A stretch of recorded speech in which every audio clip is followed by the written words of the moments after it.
everybody that called the 5% up move yesterday, I want to hear your predictions today, because this is exactly what holiday markets are like. Very thin, and everybody can push it everywhere you want to go. All right, we have just about a minute and 10 seconds until we open up. Markets are softer than yesterday. It's kind of funny just to say that, but yeah, as I said yesterday afternoon, yeah, sell this. This is up on nothing. So we'll look.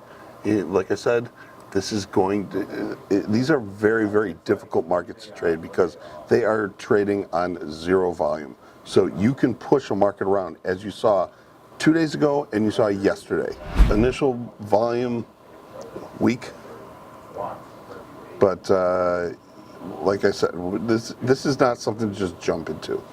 If you want to jump in and flip coins, go ahead, but you need to be a little bit prudent here.